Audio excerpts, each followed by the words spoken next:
Welcome back to the channel, everybody. Tonight we're going to be working on the fan override for the Honda Pioneer 1005 from HondaSideBySide.com. This is the full kit. It comes with the switch. It comes with the T where it plugs into your radiator wiring. It comes with a relay. Then it comes with 2 ring terminals. This one's already cut off because I'm not going to use the inline fuse holder that was on it. So I'm going to splice in another piece of wire with this, with a heat shrink connector and some heat shrink tubing. Then I'll put a new ring terminal on because I've already got a fuse block on my machine. So anyway, that's what we're going to do. I fully suspect that this install will take roughly, I'm going to say 25 minutes. So let's get started. All right, so we got our heat shrink tubing in place, and then we have our heat shrink connector crimped. Now we're gonna take the heat gun, we're gonna heat those up. We're gonna heat this up first, it'll shrink down, then we'll slide that tubing up over there, and then we'll shrink it down, and that'll give it a nice watertight connection. These work well by themselves, but it's always nice to have that extra layer of protection on there. All right, so as you can see, with that all done, we're going to go out here and make sure that these are the same length. We're going to cut this off, and then we're going to put a ring terminal on. And then after we get that ring terminal on, we're going to go back up to the switch right here. And this yellow wire right here is for your lower independent light. You can do it a couple different ways. What most people do, and what I'm going to do, is I'm going to wire that to go to my key on terminal, which is right over here,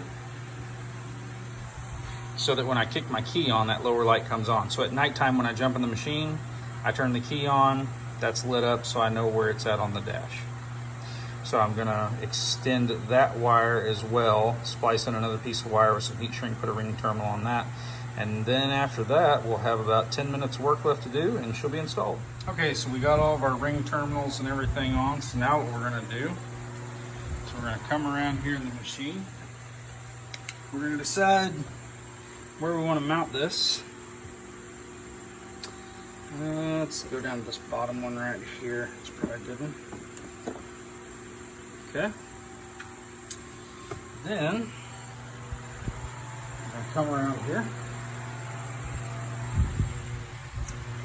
and we're going to pull our switch off of this. Now there's a little clip right there you have to press down, and then we're going to pop this apart, and then we'll push it on through the dash. So after pressing that through the dash, the important thing to remember is that your yellow wire goes on the bottom. As long as it's on the bottom, you're good to go. Then you're going to take your switch. You'll get it oriented like this. You'll plug it back into the harness and then seat it in there. So we got it all clicked back together. There we go. The switch is in. Now that we got all that done, what we have to do is we're going to have to go back here, and there's a rubber flat back here, and we're going to have to run that through. And it's going to go down in here. Let me get the light. This light. Okay. It's going to go down along the frame there, and then we're going to bring it over there where our plug-in is. I don't know if you can see it down there, but anyway, we're going to get that down there, and then I'll give you a better view of what that looks like. Come in from the bumper, there's the radiator, and then right down there is where that switch is at, or where the connector's at. So what we're going to have to do is we're going to have to get that unplugged so that we can plug in the new harness. And it's also a good idea to put dielectric grease on here. Just helps seal it up a little better. So we're going to pop that apart and get that plugged in and get it the rest of the way hooked up. Alright, so we got it all apart. Basically, pretty self-explanatory. You're going to plug this where you unconnected it into this part of the harness.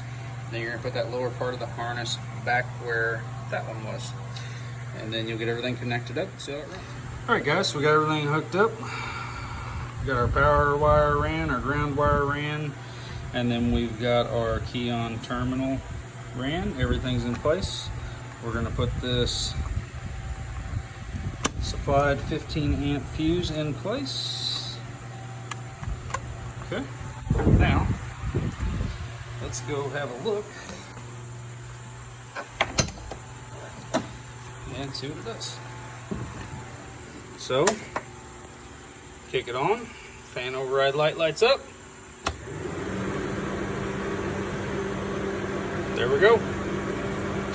That's all there is to it. So until next time, keep the wheels rolling, guys.